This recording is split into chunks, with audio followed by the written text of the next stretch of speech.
Como é que um descrente pode chegar a ser líder de uma igreja?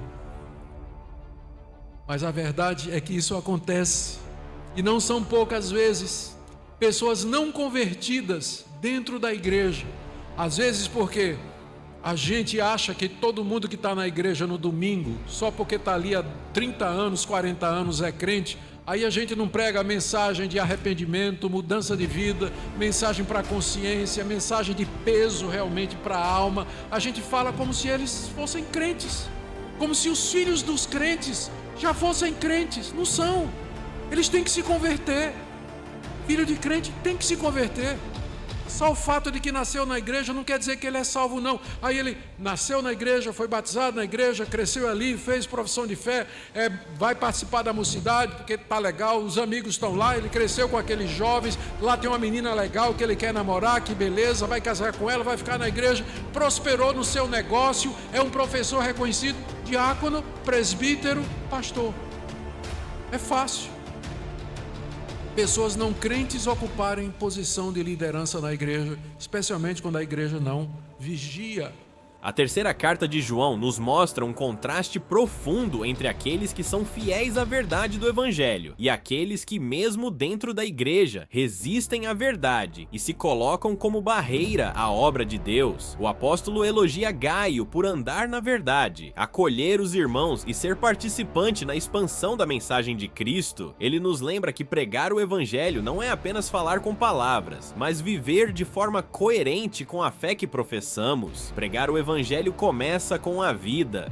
Não adianta ter eloquência se o coração está distante de Deus. A primeira pregação é o testemunho. Andar na verdade, como Gaio andava. Quem vive de modo íntegro, sustentado pela palavra, já proclama Cristo em cada atitude. Mas a pregação também se manifesta no apoio à obra missionária. João exorta a igreja a cooperar com aqueles que saem em nome do Senhor, não recebendo nada dos gentios, mas vivendo da generosidade dos irmãos. Pregar o Evangelho, portanto, não é apenas falar, mas enviar, sustentar, apoiar e se envolver na missão de Deus no mundo. Em contraste, João apresenta Diótrefes, que amava ser o primeiro e resistia à autoridade apostólica. Ele não apenas deixava de acolher os missionários, como também impedia outros de fazê-lo. Essa atitude mostra que o orgulho, o desejo de poder e a falta de amor à verdade se tornam obstáculos à pregação do Evangelho. Assim, aprendemos que pregar o Evangelho envolve 3 pilares: viver a verdade, proclamar a verdade e cooperar com a verdade. É vida, palavra e ação juntas, todas voltadas para exaltar Cristo e não a nós mesmos. Na prática, isso significa que cada cristão é chamado a ser uma carta viva. Pregamos quando cuidamos do próximo, quando servimos na igreja, quando sustentamos missionários, quando proclamamos com a boca que Jesus é o Senhor. A verdadeira pregação do Evangelho não é sobre nós, mas sobre Cristo. Não é sobre conquistar posições, mas sobre fazer o nome de Jesus conhecido em todo lugar. E isso exige humildade, dependência do Espírito Santo e fidelidade à palavra. A carta de João termina com uma exortação clara: não imitem o mal, mas o bem. Esse é o resumo da missão de todo pregador: refletir o bem de Cristo e afastar-se da soberba que impede o avanço da verdade. E agora eu quero ouvir você. De qual cidade você está assistindo este vídeo? Deixe seu comentário aqui embaixo e compartilhe com a gente. E se este conteúdo edificou a sua vida, inscreva-se em nosso canal para acompanhar mais reflexões bíblicas como esta e fortalecer sua fé. Queridos irmãos, quero saudar a todos com a paz do Senhor Jesus. Dizer a Deus e dizer a vocês da alegria e da gratidão a Deus de poder participar desse evento tão especial na vida da igreja, quando vocês celebram 50 anos. Louvado seja Deus por isso. Para mim é um privilégio poder participar aqui e de alguma forma servir aos irmãos. Antes de começar, eu queria apresentar minha esposa. Ela está comigo hoje à noite, vou pedir para ela ficar em pé. A Minka é holandesa, é artigo importado, raro, tá certo? Estamos casados há 38 anos. Pai dela, missionário holandês, que trabalhou muitos anos aqui no Brasil, particularmente no Nordeste, reverendo Francisco Leonardo. E Nós temos 4 filhos e 3 netinhos e somos muito gratos a Deus por tudo que Ele nos tem dado. Então essa é a minha, como chamam, né, costela ou melhor parte, não é? Ela está aqui. Também queria lembrar a vocês que a convite à livraria da Primeira Igreja está aqui nessa noite. Esteve ontem, está também. E a Suzana, que é responsável diante da igreja para cuidar da livraria, que é lá da Primeira Igreja, ela pediu para lembrar que os livros, ela pediu para lembrar o lançamento, meu último livro, que é o livro Comentário de Amós, e vários outros livros que estão à disposição dos irmãos. Ela mandou dizer, pelo menor preço que vocês podem encontrar. Eu fiquei aqui no melhor lugar para fazer propaganda, mas não comecei a pregar ainda, então dá para falar. Então, vocês não vão encontrar nada com esse preço, embora ainda apareça a gente chorando, né? Querendo um pouquinho mais barato e tal, mas aí o preço já está muito bom. E para dizer que se eu conseguir ficar lá fora um pouquinho, que a assinatura é grátis, tá? Não é cobrada a assinatura se você comprar um livro meu. Tá bom, pastor? Desculpa a propaganda, mas era para lembrar os irmãos, porque muitas vezes as pessoas querem, né, perguntam a respeito dos livros. Tem algumas livrarias fechando, inclusive lá no Recife, e aí então é uma oportunidade que nós trazemos aí, que a livraria da nossa igreja está trazendo para os irmãos. Eu não ganho nada com isso, isso aí não é minha livraria, isso aí é a livraria da Primeira Igreja Presbiteriana do Recife. Então não é, estou fazendo divulgação por conta dos irmãos, eu não ganho um tostão com qualquer coisa que é vendida ali, só para vocês saberem. Tá bom, irmãos? Muito bem. Então vamos agora para a exposição da Palavra de Deus, terceira carta do apóstolo João. Para você que nunca leu, fica coladinho ali em Apocalipse, tá? Terceira carta do apóstolo João. Depois de João, da terceira de João, tem Judas e aí tem Apocalipse. Mas nós hoje vamos para a terceira carta do apóstolo João. Antes de ler a carta, eu queria tecer algumas considerações a respeito dela. O cristianismo no primeiro século cresceu muito em pouco tempo e cerca de 350 anos depois da morte do Senhor Jesus Cristo, já havia se tornado uma das religiões predominantes do Império Romano, a ponto de que o imperador Constantino, no século IV, ele teve que passar um edito reconhecendo o cristianismo como uma religião legal, porque não era permitido. Os cristãos foram perseguidos durante os 4 primeiros séculos. Houve 10 perseguições oficiais movidas pelos imperadores. E foi somente no século IV que o cristianismo foi legalizado pelas autoridades. Antes disso, os cristãos estavam sujeitos a serem presos, serem assediados pela polícia, ter os seus bens arrestados, serem torturados, quando não jogados à morte. Milhares e milhares de cristãos morreram nas arenas, nos circos, morreram em praça pública, queimados, decapitados e outros tipos de morte.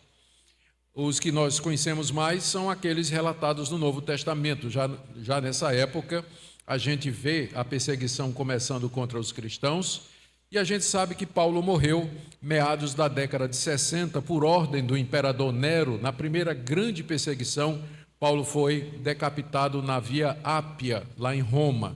Mais ou menos na mesma época, o apóstolo Pedro também morreu, foi brutalmente condenado à morte, também pelo mesmo Nero.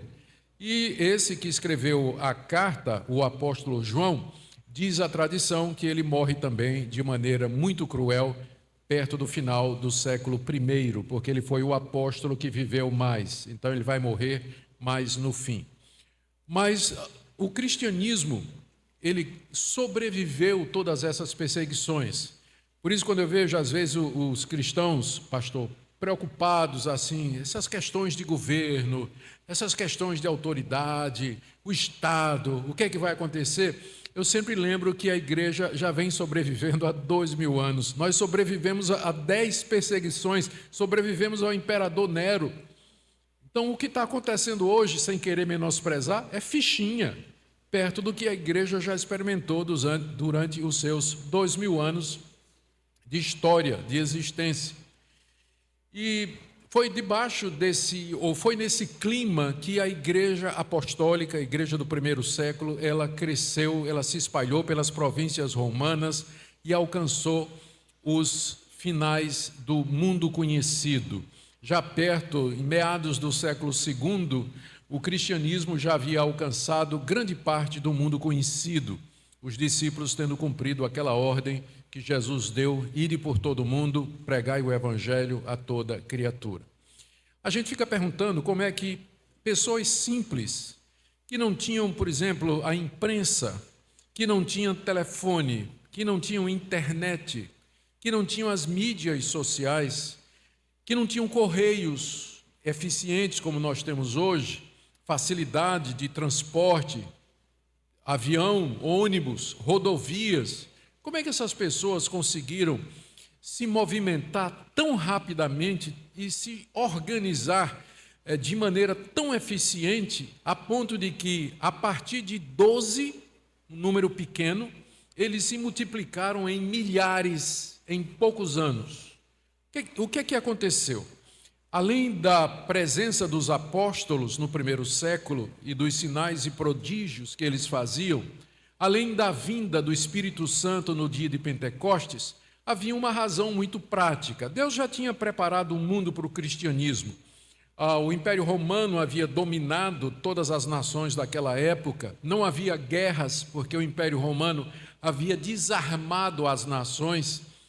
O Império Romano havia construído estradas razoáveis e garantido a segurança dos viajantes.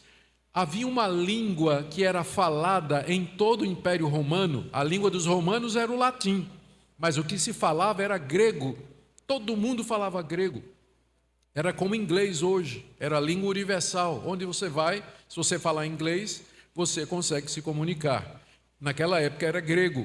Quem falava grego era cidadão do mundo, podia ir para qualquer lugar que seria entendido e atendido. Então, a Bíblia já tinha sido traduzida para o grego, a Bíblia o Antigo Testamento, escrito em hebraico, quem só falava era o judeu, já tinha sido transcrita, traduzida para o grego 150 anos antes de Cristo, já preparando a Bíblia que seria usada pelos cristãos no primeiro século para espalhar a mensagem do Cristo, Filho de Deus encarnado, nosso Salvador, que morreu na cruz pelos nossos pecados e que só Ele é Senhor, Kyrios, um termo que os cristãos usavam para Cristo e que o imperador romano achava que só ele deveria usar também. Mas aí, então, como eles conseguiram se espalhar e crescer tão depressa? Uma das razões era uma regra ou uma prática muito simples chamada hospitalidade. O que é que acontecia? Um cristão ou um irmão, uma irmã, se sentia chamado por Deus para levar a mensagem de Deus a uma outra cidade, um outro lugar, e ali começar um trabalho. Ele sabia que se chegasse naquela cidade e encontrasse um cristão, ele tinha onde ficar.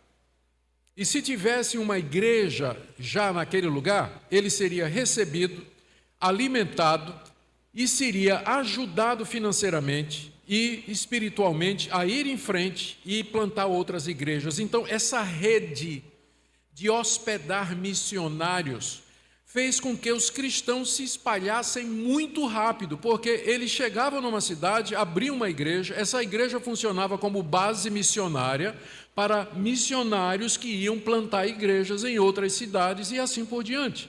Então, num certo sentido, todos os cristãos estavam envolvidos nisso. Alguns iam viajar, eram itinerantes, saíam pelas cidades, pelas vilas pregando o evangelho, outros ficavam trabalhando, ganhando recursos financeiros para poder ajudar, financiar aquelas pessoas. E outros abriam suas casas para receber esses missionários e alimentá-los, fortalecê-los, encorajá-los e mandá-los a caminho. Essa foi a grande arma do cristianismo no primeiro século. Um evangelismo, vamos dizer, caseiro, familiar, onde todos os cristãos estavam envolvidos. Um ia, outro apoiava, outro dava comida, todo mundo estava envolvido na obra de missões nos primeiros séculos da existência da nossa fé. Por isso que ela cresceu rápido. Cresceu rápido, cresceu forte, se espalhou pelo mundo, foi reconhecida como religião legal e mais tarde se torna a religião predominante do Império Romano. Se torna a religião predominante do Império Romano. Então, esse é o contexto do primeiro século em que esse livro aqui foi escrito, a terceira carta de João. Por que essa carta foi escrita? Ela foi escrita para abordar um problema que era inerente, era um problema que estava decorrente desse método, porque não existe nenhum método que seja totalmente perfeito, ele sempre tem um lado negativo. A questão é que a gente se aproveitava. O irmão chegava a uma cidade, descobria que tinha uma igreja de crentes, geralmente as igrejas eram nas casas, porque eles não podiam construir templos, a gente só pode construir templos depois do Constantino, no século IV, até lá, as igrejas iam nas casas, se reuniam nas catacumbas, se reuniam ao ar livre, se reuniam em outros lugares, mas eles não podiam construir templos como nós temos hoje. Muito bem, uma pessoa que se dizendo cristão, ele chegava numa cidade, descobria onde tinha casa e igreja, ia lá e dizia: eu sou missionário, sou evangelista, sou profeta e eu preciso de apoio. Ele ficava, ia ficando, comendo da comida dos irmãos, tinha lugar para dormir, ia ficando, e de repente não era nada, era alguém que estava abusando da hospitalidade dos irmãos. E havia também os falsos profetas, que descobriram isso aí. Então eles se infiltravam nas igrejas, aproveitavam a hospitalidade dos irmãos, se apresentavam como crentes, recebiam a acolhida e a palavra para falar na hora das reuniões. Por isso que João escreveu as 3 cartas que nós temos aqui. O apóstolo João, servo de Deus, ele escreveu a primeira carta, a chamada primeira carta de João, colocando 3 testes pelos quais as igrejas poderiam descobrir quem era o verdadeiro itinerante, quem era missionário de verdade. Quem era missionário de verdade tinha que passar pelo teste da ortodoxia, do amor ao próximo e das boas obras, de uma vida santa, de uma vida reta. Eram 3 testes. Esse é o centro da primeira carta de João. Na segunda carta de João, ele escreve para dizer às igrejas para não receber o falso profeta. É a famosa carta onde ele diz assim, que se alguém chegar na sua casa e não trouxer essa doutrina, não receba e nem dê as boas-vindas, para que você não se torne cúmplice com ele. Conhece essa passagem? É na segunda carta que João escreveu exatamente para resolver o problema do falso profeta itinerante, que ia pelas igrejas e aproveitava, quando tinha a palavra, o microfone, para trazer a falsa doutrina. Mas havia um outro problema, que é o caso da terceira carta de João, que eu vou trazer para os irmãos nessa noite. É que às vezes tinha igrejas que não queriam cooperar com isso. E às vezes não era nem igreja, tinha líderes que não viam com bons olhos esse negócio de plantar novas igrejas, esse negócio de levar o evangelho às regiões mais distantes do mundo. Vocês podem acreditar nisso, mas tinha gente no primeiro século que era contra e que lutava contra a propagação do evangelho. Eu acredito que até o dia de hoje nós temos os mesmos problemas. Nós temos falsos profetas que entram nas igrejas, nós temos irmãos que se apresentam como missionário, faz aquelas cartas missionárias bonitinhas, a gente dá o dinheiro, a gente dá o apoio financeiro e depois vai ver, o cara é preguiçoso, passa o dia na internet, passa o dia na rede social, não sai para evangelizar, não sai para pregar em praça pública, não sai para fazer o trabalho de Deus e assim por diante. E tem gente também que não se envolve com missões. Do mesmo jeito, nós vamos encontrar pessoas nas igrejas, que estão nas igrejas, mas não é nem que elas sejam contra, mas elas não se envolvem. Elas não têm o coração na obra do Evangelho como deveria ser.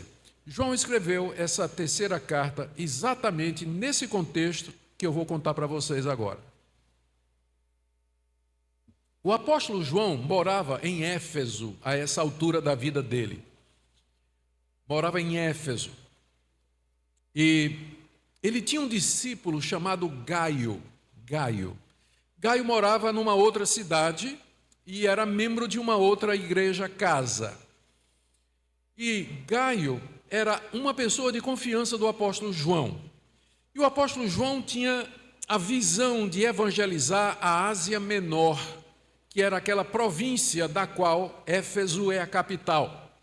Era a Ásia Menor, era ali a área de trabalho do apóstolo João. E Gaio morava numa cidade estratégica ali da Ásia Menor. E o que é que João fazia? João encorajava pessoas, missionários, irmãos, eles são chamados de irmãos aqui na carta. João encorajava esses irmãos e dizia, olha, você vai lá na cidade tal, lá você vai procurar Gaio.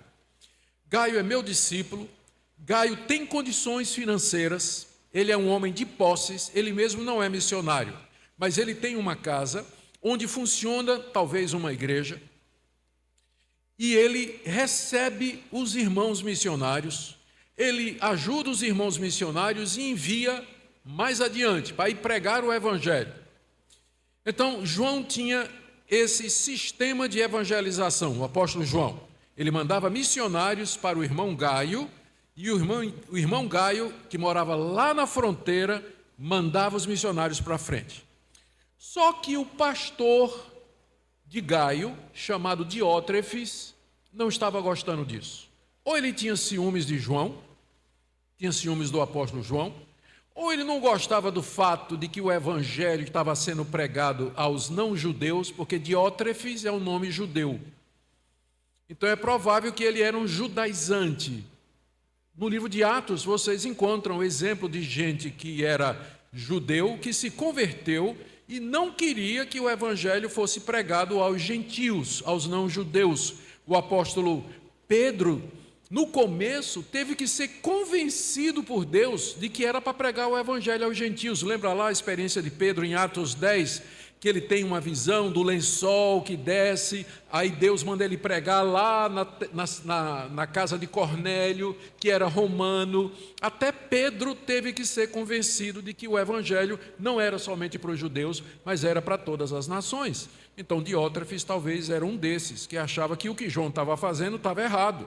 Não era para pregar o evangelho para o mundo, era só para os judeus o evangelho. Talvez Diótrefes fosse um desses. E aí o que é que acontecia? Diótrefes começou a atrapalhar o trabalho de Gaio. Na verdade, Diótrefes se tornou o líder da igreja. Não sei se ele era o pastor ou se era um homem de grande influência dentro da igreja. Mas pela influência dele, ele expulsava os irmãos e expulsava da igreja quem hospedasse os missionários. Era um homem que estava usando a sua influência para atrapalhar a obra missionária naquilo que ele pudesse fazer, para estragar, ele ia estragar. Esse era o Diótrefes.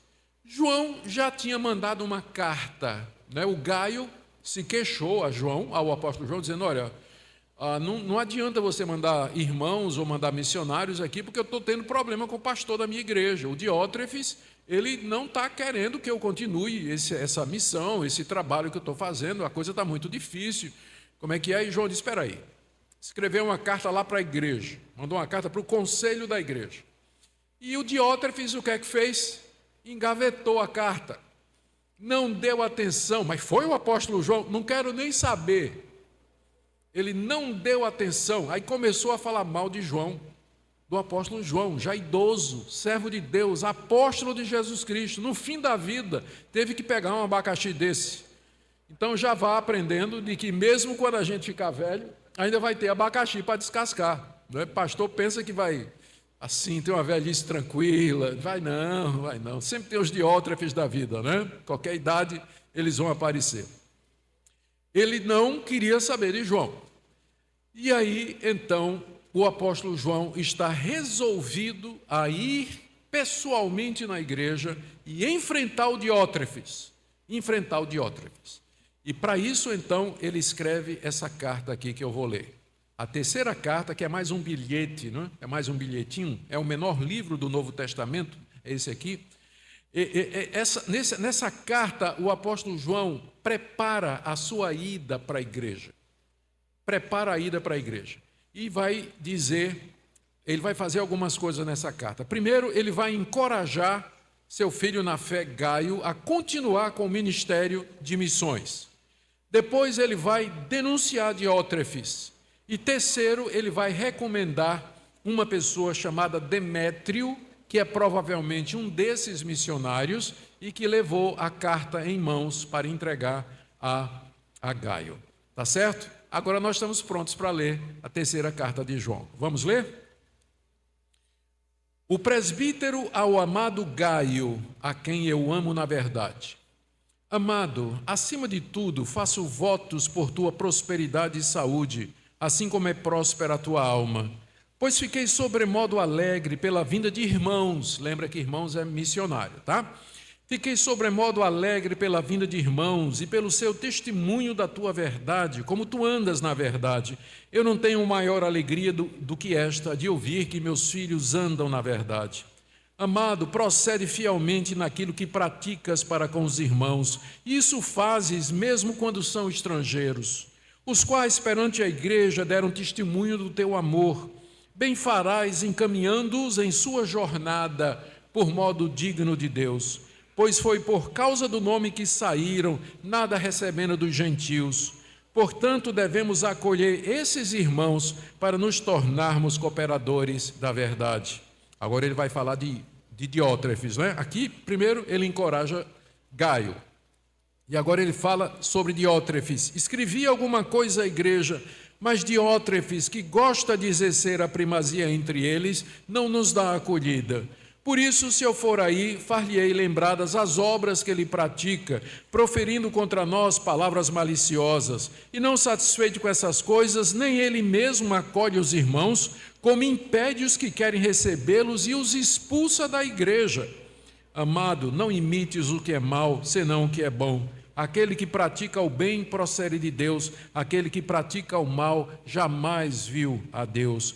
Quanto a Demétrio, todos lhe dão testemunho, até a própria verdade, e nós também damos testemunho, e sabes que o nosso testemunho é verdadeiro.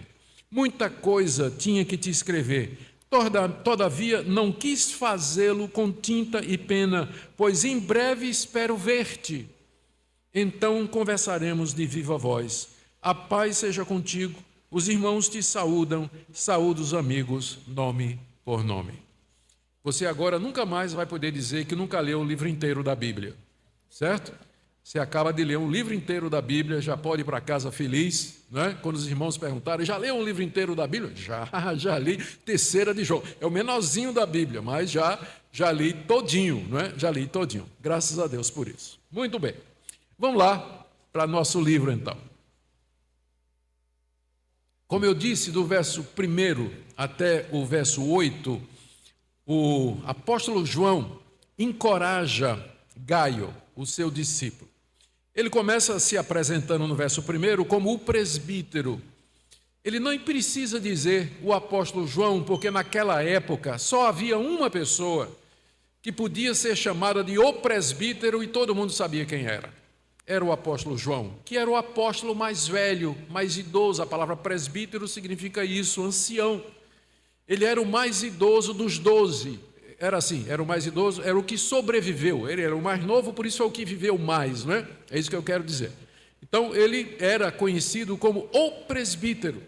O presbítero. Todo mundo sabia quem era. Era o apóstolo João, o discípulo amado, aquele jovem que estava entre o círculo de apóstolos mais próximos do Senhor Jesus. Ele se apresenta como sendo presbítero e apresenta e se dirige ao destinatário, ao amado Gaio. Existe um Gaio lá no livro de Atos que aparece como sendo uma pessoa da igreja de Corinto. era uma pessoa de posição lá na igreja de Corinto e que tinha muitos recursos financeiros. Alguns acham que é o mesmo Gaio. Mas como aqui João trata ele como sendo seu filho na fé, e aquele lá de Corinto era filho na fé de Paulo, é provável que seja outro Gaio, porque o nome Gaio era um nome relativamente comum naquela época. Então, era um outro Gaio, mas que havia se convertido, discipulado pelo menos, pelo apóstolo João. E João diz aqui no verso 1 que o ama na verdade. Ou seja, esse amor que João tem por Gaio é porque ele e Gaio creem na mesma coisa, professam a mesma verdade. Só existe uma base para o amor cristão, que é a verdade. Se não houver verdade, não pode haver amor. Não pode. Porque pessoas que mentem, pessoas que não são francas, não são sinceras e não professam a mesma fé em Cristo Jesus, elas não podem ser irmãs e ter amor verdadeiro em Cristo Jesus. Infelizmente hoje, em nome do amor, no altar do amor, a verdade tem sido sacrificada, porque as pessoas têm preferido o amor à verdade, que a verdade às vezes fere, a verdade às vezes distingue, mas só pode haver verdadeiro amor se a base for a verdade. Por isso que João diz aqui, eu amo você na verdade. Porque nós cremos na mesma verdade, nós podemos nos amar mutuamente. Irmãos, eu tenho quase 40 anos já de pastorado, já viajei pelo Brasil todo. Acho que não tem nenhum estado da federação em que eu não tenha ido pregar. Preguei no exterior, morei no exterior. E sempre, aonde eu cheguei, que encontrava uma igreja fiel à palavra de Deus, eu sentia que eu estava em casa. Irmãos que eu nunca tinha visto antes, pessoas completamente desconhecidas, mas porque nós professávamos a mesma fé, era como já fôssemos conhecidos de longos anos, de muito tempo. Me sentia verdadeiramente em casa, amado, querido, podíamos conversar com franqueza porque nós professávamos a mesma fé. Se não houver verdade, não pode haver amor, pode haver conveniência, pode haver o politicamente correto, pode haver a falsa prudência, que na verdade é covardia, mas o verdadeiro amor, ele se apoia na verdade, como João diz aqui no verso 1. No verso 2, João ora por Gaio. Ele diz, amado, acima de tudo, faço votos. Fazer voto aqui é uma maneira de dizer, não é que ele tinha feito um voto dizendo assim, ó Deus, se o Senhor abençoar Gaio, eu prometo que eu vou raspar a minha cabeça. Não é esse tipo de coisa. Quando ele diz assim que eu faço votos, ele quer dizer, eu oro a Deus, eu me empenho diante de Deus, eu procuro a Deus em oração. Então aqui no verso 2, ele está orando por Gaio, e ele pede duas coisas a Gaio, a Deus, em favor de Gaio. Ele diz, acima de tudo, eu faço votos, eu oro por tua prosperidade. A prosperidade aqui é financeira. A gente fica tão incomodado com as igrejas que pregam a teologia da prosperidade, que arrancam o último centavo do crente pobre, a moedinha da viúva, prometendo riquezas celestiais. A gente fica tão revoltado com essas igrejas, que nas nossas igrejas a gente não fala que Deus faz o crente prosperar, sim. E que não é errado você orar por prosperidade, não. João aqui está orando por prosperidade. É bem verdade que é pela prosperidade de Gaio, não é? Porque geralmente as pessoas oram pela prosperidade delas. Mas João aqui está orando para que Gaio seja próspero financeiramente. Por quê? Porque nós precisamos na igreja de irmãos que sejam prósperos financeiramente. Porque senão o trabalho missionário não vai para frente. Trabalho missionário precisa de dinheiro. Plantar igreja exige dinheiro, recursos.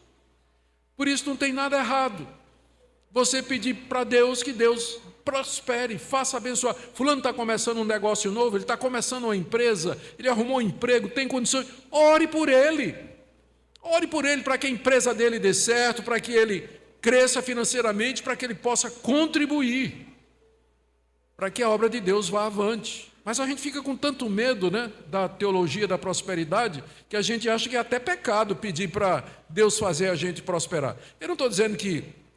Bom, eu creio que é possível, estou vendo jovens aqui, sempre tem jovens, é possível você colocar no seu coração o desejo de ser uma pessoa próspera financeiramente e investir o seu dinheiro na obra de Deus. Dizer, Deus, eu quero que o Senhor me faça enricar, mas eu não quero um tostão para mim, eu quero ficar rico para abençoar a obra missionária.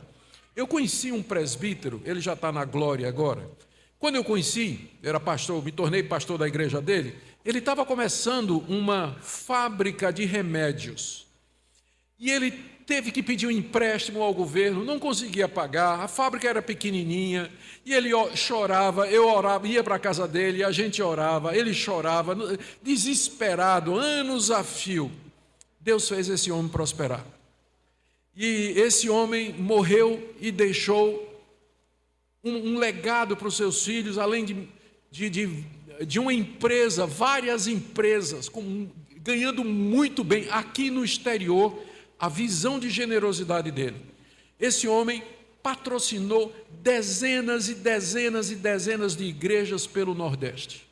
Igrejas, construção de igrejas pelo Nordeste. Com o dinheiro que ele ganhava, ele fazia isso. Ajudou pastores, ajudou seminaristas. A generosidade desse homem era uma coisa extraordinária. Eu oro que Deus levante no meio da igreja brasileira homens tementes a Deus, homens e mulheres tementes a Deus, fiéis a Deus, que sejam prósperos financeiramente, para poder abençoar a obra de Deus.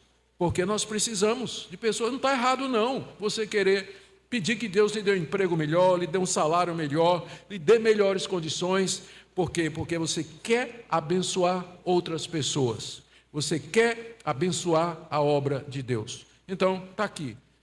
Você está vendo aqui o apóstolo João orando pela prosperidade do Gaio. Que bênção, né? E depois ele ora por saúde. Aqui, aí ficou ainda mais complicado, porque a gente olha, vê aquelas reuniões de cura, né? Que existem em determinadas igrejas, e a gente vem para o lado de cá e só toma remédio. Né? E a gente fica tão assim, olha, mas usando o nome de Deus em vão, é tudo falso aquilo ali, e tem muita coisa errada ali, mas aí nós vamos para o outro lado e a gente não ora por cura, não ora por saúde, a gente acha que é só tomar remédio e pronto. João está orando pela saúde de Gaio. Ele está dizendo, Gaio, eu faço votos a Deus pela tua saúde. Não só que você prospere financeiramente, mas que você tenha muita saúde. Não é errado, então, você pedir a Deus isso, você orar pela cura de quem está doente, pedir que Deus cure. Deus cura pelos remédios, Deus cura pelo médico. Se Deus quiser curar com um milagre, Ele é poderoso para fazer isso. Mas a gente pode orar, sim, pela saúde. Não é problema, não. Mas aí, olha o final. Ele diz assim no verso 2. Eu vou ler o verso todo. Amado, acima de tudo, faço votos por tua prosperidade e saúde, assim como é próspera a tua alma. Entendeu? Seria mais ou menos assim: que Deus te dê prosperidade e saúde na medida em que você é espiritual. Se você for pouco espiritual, que Deus te dê pouco.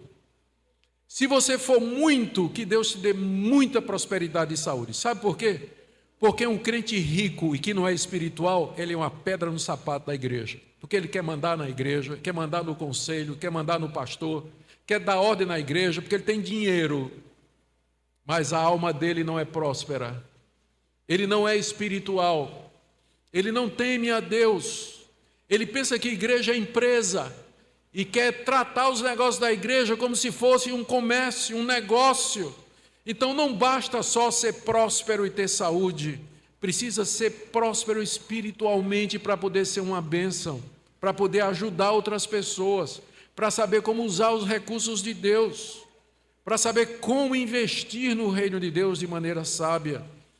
Oro, diz aqui João, ele pede 3 coisas a Deus pelo seu discípulo: prosperidade financeira, saúde e especialmente espiritualidade. Que a tua alma seja próspera, porque só assim os recursos que ele tinha poderiam ser usados para o reino de Deus. E Gaio, de fato, era uma dessas pessoas que Deus tinha abençoado com muita riqueza e que ele empregava no reino de Deus com muita sabedoria, como nós estamos vendo aqui. Aqui no verso 3, João manifesta a alegria que ele tem pelo testemunho que ele ouviu a respeito desse moço. Eu acho que ele era moço, né? Não tenho muita certeza, um homem de meia idade talvez, chamado Gaio. Verso 3, fiquei sobremodo alegre pela vinda de irmãos e pelo seu testemunho da tua verdade, como tu andas na verdade. O que é que aconteceu? João recebeu lá na sua igreja, na igreja de Éfeso, visita de missionários que tinham estado na casa de Gaio. E eles, diante da igreja, no culto, eles deram testemunho dizendo: irmãos, nós queremos louvar a Deus pela vida do irmão Gaio. Nós estivemos lá na cidade dele, ele nos recebeu na casa dele, nos abençoou, nos encaminhou, nós pudemos ir fazer o trabalho de Deus, estamos de volta aqui para agradecer a Deus pela vida de Gaio. E João, que era o pastor da igreja e era o pastor à distância de Gaio, disse: oh Deus, como eu estou alegre, não é? Está aí, ó, fiquei sobremodo alegre. Eu vou lhe dizer uma coisa, sabe o que é que dá mais alegria ao pastor verdadeiro? Ele ouvir testemunhos desse tipo do seu rebanho. Quando as pessoas chegam para ele e dizem assim: aquele casal fulano de tal é da tua igreja? Aí o pastor diz: é. Olha, mas que casal abençoado, viu? Que casal abençoado, uma vida maravilhosa, prudentes, amantes de Deus e conhecem a palavra de Deus, instruídos. Olha, você não tem ideia de como o pastor fica feliz quando ouve um negócio desse. Mais do que quando ele ganha aumento salarial. Pode ter certeza, né? Ele fica feliz da vida, mas fica feliz da vida. João diz aqui: eu não tenho alegria maior do que essa, de ouvir que os meus filhos andam na verdade. O verdadeiro pastor, ele se alegra com isso. É isso que faz o coração dele bater. É isso que o mantém andando, caminhando no meio das dificuldades, no meio do sofrimento, dos desafios que o ministério representa. Exatamente por isso, porque ele quer ouvir isso aí. Aqui no verso 3, João diz que ele ficou alegre porque os irmãos disseram que ele anda na verdade. Andar na verdade seria fazer aquilo que Gaio estava fazendo, recebendo os irmãos, tratando, acolhendo e mandando para o campo missionário.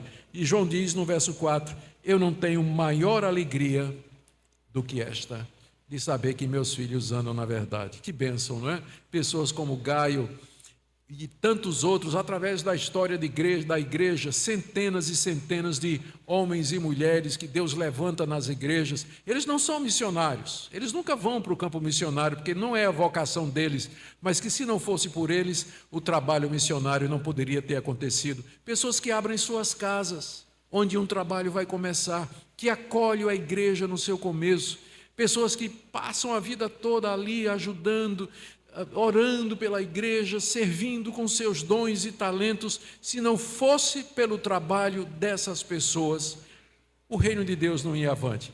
A gente fica pensando que é só pastor, né? Tem gente que acha que a igreja, a visão que eles têm de igreja é um ônibus, onde os membros estão todos sentados, o pastor é o motorista e o tesoureiro é o cobrador.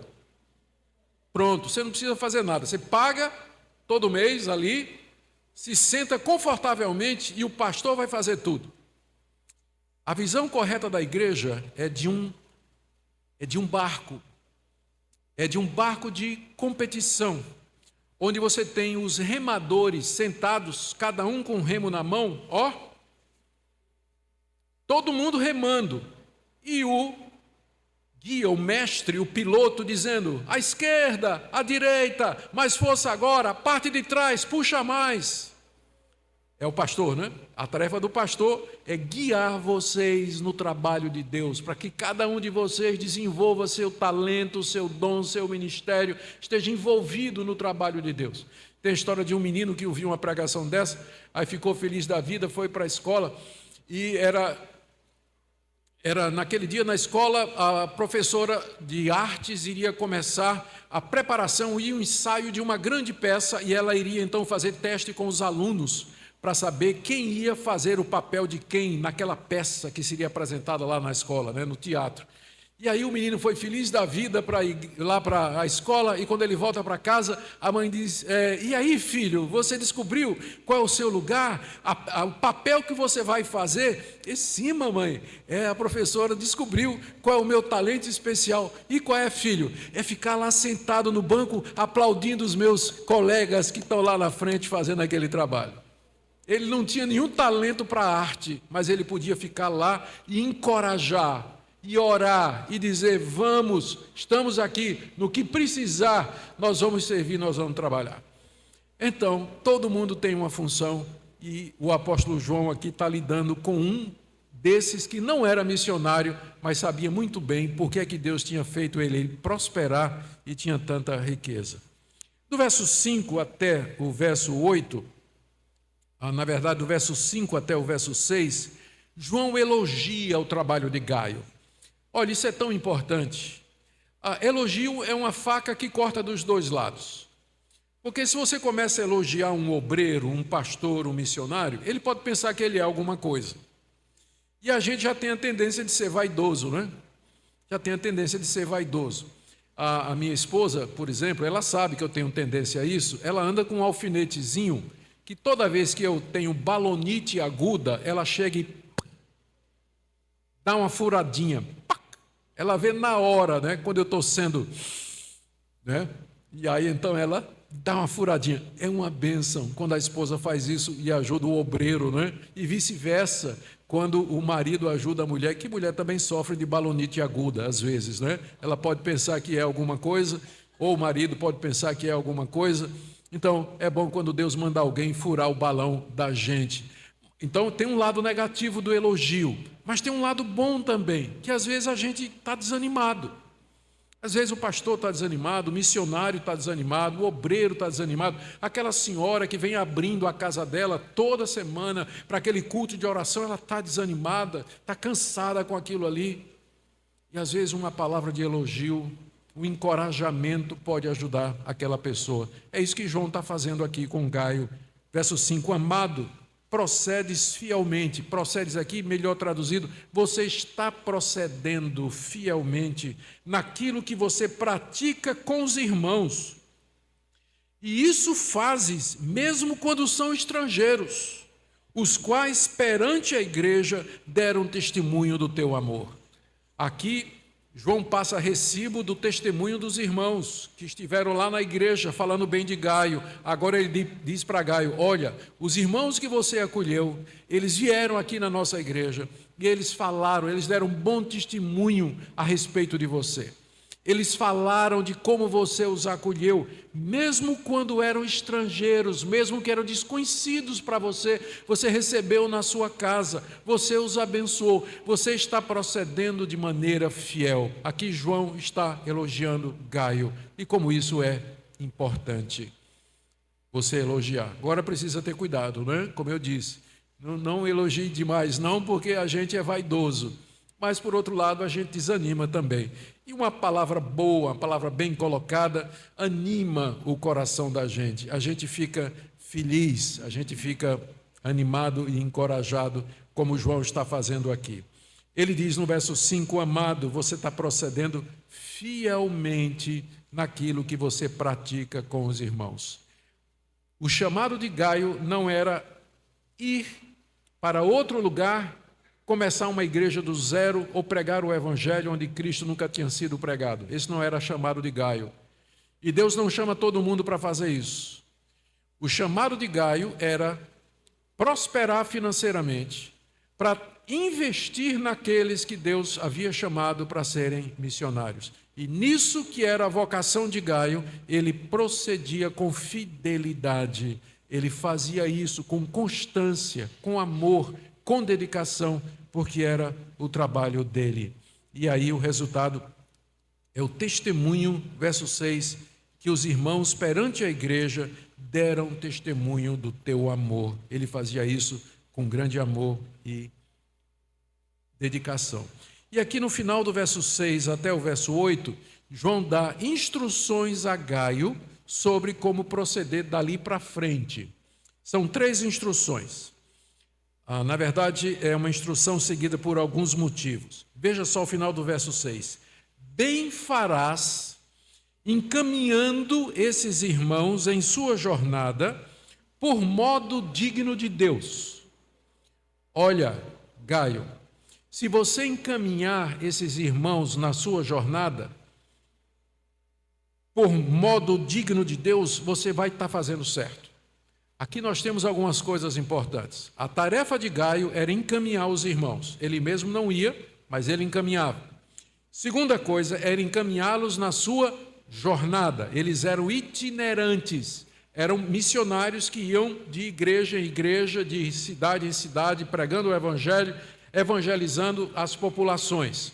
Então, Gaio deveria encaminhá-los, mas não era encaminhar de qualquer jeito. Diz aí que é encaminhar de modo digno de Deus. Você já ouviu aquela história? Talvez não, mas eu me lembro, eu era jovem, faz muito tempo então, né? Adolescente, participava, lá na minha igreja havia uma preocupação missionária muito grande. De vez em quando vinha missionários para a igreja, minha família gostava de receber, minha mãe amava receber os missionários em casa. A gente tinha uma casa, tinha uma casa grande, tinha um quarto onde os missionários ficavam. Papai e mamãe gostavam muito de receber e a gente fazia o que podia para ajudá-los e tudo mais. E a campanha da igreja era para que, a campanha que era feita na igreja era para que a igreja se envolvesse para ajudar os missionários. Hoje eu olho para trás e eu sei que era feito com a melhor das boas intenções, mas muitas vezes eu ouvi o tipo de apelo que era feito preparando a igreja para receber os missionários, que dizia assim: aquela camisa que está rasgada e que você não usa mais, sabe aquele sapato, ele dá para usar ainda, mas precisa de uma meia sola que você não usa mais, aquela calça que está um pouco desbotada, está em boas condições, mas que você não usa mais, então separe para dar para o missionário. Em outras palavras, as sobras. O que João está dizendo a Gaio aqui? Que ele tem que encaminhar os irmãos de que maneira? De maneira digna de Deus. De uma maneira que glorifique a Deus, que esteja à altura da vocação daqueles irmãos. Aqueles irmãos foram chamados por Deus para a tarefa mais importante do mundo, que é pregar o evangelho a um mundo perdido. E eles têm que ser tratados de maneira digna. Infelizmente hoje acontece isso nas igrejas, que os pastores, missionários, eu quero dizer aqui que essa mensagem não foi combinada com nenhum pastor, tá? Não foi combinada com nenhum pastor, mas o que a gente vê hoje nas igrejas é que pastor não é bem tratado, missionário é pior ainda, uma jovem que quer se dedicar, por exemplo, ao trabalho missionário, ela entende que é o chamado dela, ela não está nem pensando em casar, ela quer ser missionária, quer servir a Deus, quer ir fazer um instituto bíblico, fazer uma preparação, não encontra apoio, não encontra visão, não encontra ajuda, e quando encontra é numa situação de penúria e miséria. Você acha que eu estou exagerando? Eu fui professor de seminário durante mais de 20 anos. Eu vi gerações e gerações de seminaristas passarem por mim, de pastores, depois que eu dava aula no seminário, dava aula no mestrado e no doutorado para eles. Acompanhei a vida de centenas de pastores. Eu sei o choro, eu sei o sofrimento da mulher do pastor, dos filhos do pastor, do missionário, exatamente porque faltava visão, faltava amor, e isso aqui encaminha de modo digno de Deus. Em algumas igrejas, quando a situação está pesada, a primeira coisa, nós temos que diminuir as despesas. Primeira proposta que é feita, vamos cortar o salário do pastor. Ou então vamos cortar o missionário que a gente sustenta, que está lá na África. A gente manda tantos reais por mês para ele, vamos suspender isso por enquanto. Vamos suspender isso por enquanto. A orientação de João a Gaio é: envie estes irmãos de maneira digna de Deus. E não de uma maneira vergonhosa, mas de uma maneira digna de Deus. E ele dá 3 razões. Primeiro, verso 7. Pois foi por causa do nome que eles saíram. Eles saíram das suas casas para pregar o evangelho por causa do nome. O nome aqui é o nome de Jesus Cristo. Foi por causa do nome. A motivação está certa. Eles querem servir a Deus porque amam o Senhor Jesus e querem que esse nome seja anunciado em todo o mundo. Então, por isso, trata de maneira digna de Deus, porque eles saíram por causa do nome. Segundo, nada recebendo dos gentios. Eles não estabeleceram salário, eles não estão saindo para ganhar dinheiro, eles não são mercenários, eles não estão dizendo, eu vou, portanto, por esse valor aqui. Eles saíram nada recebendo dos gentios, ou seja, saíram sem salário, saíram sem pedir nada, sem exigir nada. E o verdadeiro missionário, a motivação dele é o nome, não o dinheiro. Eles saíram por causa do nome, nada recebendo dos gentios. Por isso Gaio apoia esses irmãos, porque eles têm a vocação certa. Esses são verdadeiros evangelistas e verdadeiros pastores que querem servir a Deus. Terceira razão, verso 8: portanto, devemos acolher esses irmãos para nos tornarmos cooperadores da verdade. Você pode nunca ter ido para a África, mas sabe como é que você se torna cooperador da verdade? Se envolvendo no sustento, na ajuda, na oração. Mas pastor, eu não tenho dinheiro, está faltando até comprar comida em casa. Não é a única maneira de você se envolver. Mas orar todo dia vale mais do que dinheiro. Orar todo dia, fielmente por esses missionários, tê-los no seu coração, mandar um zap de vez em quando, um e-mail, para saber como é que vai, notícias, dar uma palavra de encorajamento, isso tem grande valor, inclusive para os pastores também. É assim que você se torna cooperador da verdade. A minha pergunta nessa noite é, se não tivesse pessoas assim, essa igreja estaria estaria celebrando 50 anos. Não teria nem igreja aqui no Cabo. Não teria nem igreja aqui no Cabo. Exatamente porque tem pessoas assim. É que o evangelho cresce, se espalha e vai em frente. E se o trabalho vai devagar, é porque em algum lugar disso que está sendo falado aqui, está havendo falha, descaso, desinteresse, ou coisa semelhante. Porque aqui você tem um mapa. Eu disse para vocês, eu vou mostrar como é que a igreja crescia no primeiro século. E aqui está a maneira, e aqui está o mapa. Portanto, devemos acolher esses irmãos para nos tornarmos cooperadores da verdade. Amém? Vamos para a segunda parte, onde agora é a figura do Diótrefes. A carta gira em torno de 3 pessoas. Gaio, verso de 1 a 8. Diótrefes, verso de 9 a 11, e Demétrio, verso 12. Vamos ver então agora o Diótrefes. Verso 9. Escrevi alguma coisa à igreja, mas Diótrefes, que gosta de exercer a primazia entre eles, não nos dá acolhida. Como eu disse, a gente não sabe quem é esse Diótrefes, mas ele era provavelmente o pastor da igreja de Gaio. E João já tinha escrito uma carta antes, carta essa que se perdeu, nós não temos essa carta no cânon do Novo Testamento. Foi escrita pelo apóstolo João, mas aprove a Deus não preservar essa carta aqui no cânon. Mas foi escrita pelo apóstolo João, o que prova que os apóstolos escreveram outras coisas, mas pela providência de Deus, somente esses livros canônicos é que fazem parte da revelação que Deus preservou para a sua igreja. Provavelmente na carta o apóstolo João estava querendo saber por que Diótrefes não estava dando apoio a Gaio, já que Gaio era uma peça tão importante na evangelização da Ásia Menor. Mas o problema de Diótrefes está aí no verso 9. Ele gosta de exercer a primazia. Está vendo aí, ó?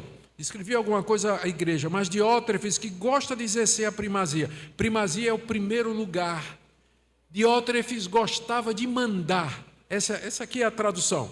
Diótrefes gosta de mandar. Ele quer ter a última palavra. As coisas da igreja é só do jeito que ele quer. Portanto, eu digo, ele deveria ser, se ele não era o pastor, ele era um bispo ou um homem muito rico e influente na igreja, que usava a sua riqueza e sua influência para mandar na igreja e dizer, as coisas têm que ser do jeito que eu quero. Ele gosta de ter a primazia ou primado. Aqui, alguns estudiosos acham que nós temos o início do papado de Roma.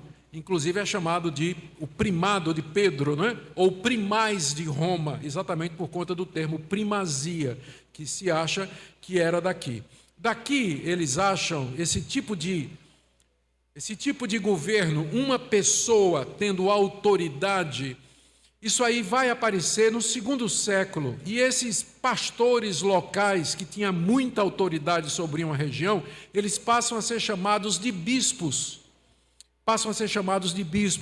E aí o bispo de Roma, lá por meados do século IV e V, ele é declarado como sendo o pai da cristandade, de onde vem o nome Papa.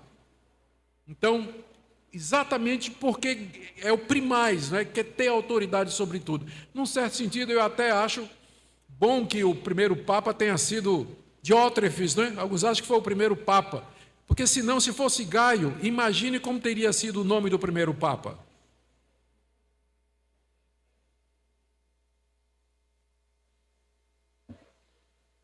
Eu vou ter que desenhar para vocês, né? Tudo bem. Não foi o papagaio, não é? Mas o Papa Diótrefes, não é? Que começou essa coisa toda aqui. Por isso que eu disse que foi melhor que foi Diótrefes. Bom, tudo bem. Diótrefes era esse tipo de gente que gostava de mandar e não acolheu o apóstolo João. João, então, no verso 10 diz aí: se eu for aí, eu far-lhe-ei lembradas as coisas que ele pratica, proferindo contra nós palavras maliciosas. Diótrefes já tinha começado uma campanha contra o apóstolo João, dizendo mentiras, proferindo palavras maliciosas, querendo desgastar a autoridade de João, porque ele não concordava com a missão entre os gentios. Aqui nós temos uma pessoa que está fazendo tudo o que ela pode para impedir a obra missionária. Ela tem recursos, ela tem influência, ela tem poder, ela tem lugar na igreja, mas em vez de usar isso para o bem da igreja, para a evangelização dos gentios, ela usa para dificultar o trabalho. O que ela puder fazer para dificultar o trabalho, esse tipo de pessoa vai fazer. Infelizmente, há muitos Diótrefes na história da igreja. Na longa história da igreja, você vai encontrar pessoas que sempre se levantaram contra o trabalho de evangelização, o trabalho missionário e assim por diante, usando argumentos tipo assim: mas no fim todos vão ser salvos, para que evangelizar?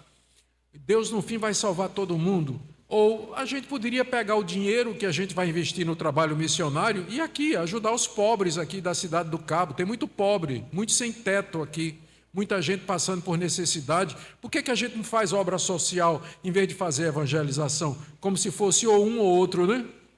Como se fosse ou um ou outro. Ou outros motivos que as pessoas levantam para não verem a necessidade de investir, de se envolver com a obra missionária. Existe muito argumento que as pessoas acham aí. Quando não vê pronto, elas inventam um argumento exatamente para não se envolver com esse tipo de coisa. Era o Diótrefes. João diz aqui, no final do verso 10, o que é que o Diótrefes estava fazendo? Ele não acolhia os irmãos, não tinha lugar para os irmãos nas igrejas debaixo da autoridade de Diótrefes, e ele impede os que querem recebê-los, que era o caso de Gaio. Diótrefes estava impedindo Gaio de receber os irmãos e os expulsa da igreja. Daí você vê que o poder desse homem já era grande, não é? Porque no Novo Testamento, o sistema de governo da igreja é presbitério, é um conselho, são presbíteros, é um colegiado, não tem um bispo que manda na igreja. Mas aqui você já vê o início desse sistema de governo, que, como eu disse, vai se fortalecer no século II, ele vai ganhar o nome de bispo monástico, porque o governo dele é semelhante ao monarca, ao rei, que manda numa determinada região, num determinado país. Mas, biblicamente falando, em termos do Novo Testamento, o governo da igreja é colegiado. São presbíteros e pastores. Pastores são presbíteros que são mestres e dedicados à palavra de Deus. Mas é assim que a igreja funciona. Diótrefes já é o primeiro bispo que a gente encontra aqui no Novo Testamento e exercendo essa autoridade toda. Por isso que a gente acha que o melhor sistema de governo não é de um homem mandando. Porque quando o homem é bom, faz as coisas rápido e acontecer. Mas e se ele for diótrefes? Então, o melhor sistema de governo é colegiado. Grupo de pessoas levantadas por Deus, as qualificações estão lá em 1 Timóteo capítulo 3, está em Tito capítulo 1, Atos capítulo 6, Atos capítulo 20, tem pelo menos 4 ou 5 lugares no Novo Testamento onde as qualidades dos líderes da igreja são descritos lá. E a igreja deveria seguir isso aí. Por falha disso, a gente não sabe como, mas esse homem Diótrefes, ele conseguiu chegar a essa posição de autoridade. E aí, queridos, veja o que é que diz o verso 11. João diz a Gaio: amado, não imites o que é mal. A preocupação de João é que o seu jovem discípulo ficasse influenciado pelo exemplo de Diótrefes, porque esse tipo de liderança é um mau exemplo. Não imite o que é mal, não vá atrás de gente arrogante, prepotente, que é contra a evangelização, que não se envolve com a palavra de Deus, que não quer ver as pessoas sendo salvas, que não tem visão missionária, que pensa que igreja é negócio, que é uma instituição, que cristianismo é uma religião. Essa questão de religiosidade. Não imite o que é mal, Gaio, não imite o que é mal, senão o que é bom. Era como se João dissesse: você tem o meu exemplo, você tem o meu exemplo. E João era completamente diferente de Diótrefes, não é? O João tinha visão missionária, tinha amor por missões. Agora veja essa declaração: aquele que pratica o bem, Gaio, procede de Deus, mas aquele que pratica o mal jamais viu a Deus. Será que João está dizendo aqui que Diótrefes não era crente? O que pratica o mal, esse jamais viu a Deus. E aí levanta a pergunta: como é que um descrente pode chegar a ser líder de uma igreja? Mas a verdade é que isso acontece, e não são poucas vezes, pessoas não convertidas dentro da igreja. Às vezes porque a gente acha que todo mundo que está na igreja no domingo, só porque está ali há 30 anos, 40 anos é crente, aí a gente não prega a mensagem de arrependimento, mudança de vida, mensagem para a consciência, mensagem de peso realmente para a alma. A gente fala como se eles fossem crentes, como se os filhos dos crentes já fossem crentes. Não são. Eles têm que se converter. Filho de crente tem que se converter. Só o fato de que nasceu na igreja não quer dizer que ele é salvo, não. Aí ele nasceu na igreja, foi batizado na igreja, cresceu ali, fez profissão de fé, vai participar da mocidade, porque está legal, os amigos estão lá, ele cresceu com aqueles jovens, lá tem uma menina legal que ele quer namorar, que beleza, vai casar com ela, vai ficar na igreja, prosperou no seu negócio, é um professor reconhecido, diácono, presbítero, pastor. É fácil. Pessoas não crentes ocuparem posição de liderança na igreja, especialmente quando a igreja não vigia. E o resultado são os Diótrefes, que quando chegam nessa posição, eles vão ser uma pedra no tropeço da igreja, uma pedra de tropeço para a igreja. Eles vão fazer o que puderem para impedir a obra de Deus, porque não são convertidos. E essa é a razão de muito problema na igreja. Gente que é membro da igreja, mas que não é crente. Eu, quando fui fazer meu mestrado na África do Sul, a Minka e eu, fomos fazer o mestrado na África do Sul, na época, foi na década de 80, meados da década de 80. Eu tive um professor chamado, ele era holandês, e era professor lá na África do Sul. E o nome dele era professor Van der Walt. E eu acho que ele ensinava teologia sistemática. Era um senhor já de idade, estava se aposentando quando eu era aluno dele. Eu acho que eu fui das últimas turmas dele. E eu vi uma vez ele contar. Ele disse que ele cresceu dentro da igreja reformada da Holanda, e ele fez a profissão de fé dele, se tornou pastor e professor de teologia. E quando tinha mais ou menos 50 anos de idade, ele ficou doente e ele teve que ir para um hospital, onde ficou lá internado durante um tempo. E nesse tempo ele não tinha muita coisa que fazer, e ele começou a ler um comentário de Martin Lloyd Jones em Romanos capítulo 7, onde fala da lei e de como a lei sonda o nosso coração e mostra a pecaminosidade do nosso coração. Sabe o que é que aconteceu? O professor Von der Walt de teologia se converte no leito de hospital com 50 anos de idade. Tinha 50 anos de idade e era professor de teologia há 20 anos. Isso ele contava na sala de aula para nós. E ele dizia: examine o seu coração, sonde sua vida e veja se há sinais de novo nascimento.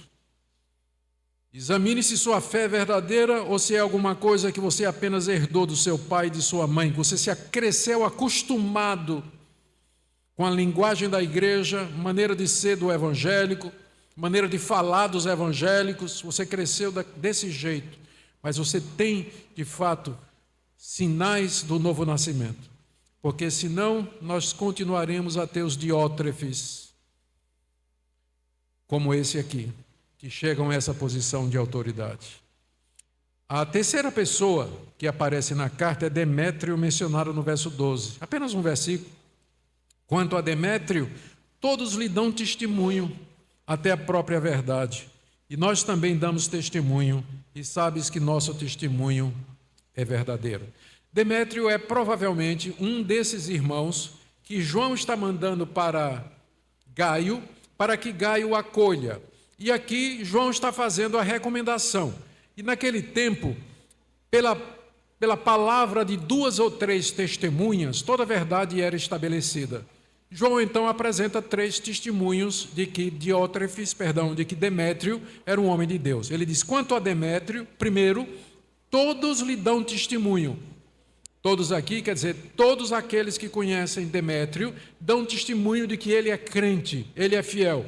Segundo, até a própria verdade dá testemunho de Demétrio. É uma referência a Deus. O próprio Deus dá testemunho de que Demétrio é crente, porque ele anda na verdade de Deus, ele ama a verdade de Deus, ele quer fazer a vontade de Deus.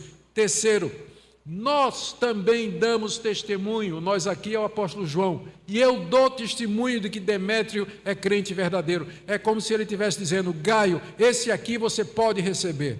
Encaminha esse irmão, investe na vida dele, manda ele para o seminário, prepara ele, porque de fato ele é homem de Deus e a gente tem que investir nessas pessoas para levar o reino de Deus avante. João termina nos versos 13, 14 e 15 com algumas recomendações interessantes que eu vou mencionar aqui. Ele diz aí no verso 13: muitas coisas eu tinha que te escrever. Ou seja, isso aqui que ele escreveu é resumido. É um resumo que você tem aqui. Ele diz que tinha muito mais para escrever, mas não quis fazer com tinta e pena, porque em breve espero te ver, então conversaremos de viva voz. O apóstolo João sabia que por mais eficaz que uma forma de comunicação fosse, nada substitui o olho no olho. A conversa pessoal, chegar junto, tomar um café junto, bater um papo. Tem muita gente valente na internet, mas quando você vai falar pessoalmente lá, aí você vê que é um ratinho rugindo de leão. Porque na internet todo mundo é brabo, né? Todo mundo é valente, você diz o que você quiser. Mas na vida real é outra coisa, Então, a gente tem muito para dizer, escrever, teclar, né, na comunicação, mas João sabe que isso nada disso vai substituir a verdadeira comunicação. Eu espero falar com você olho no olho, de viva voz.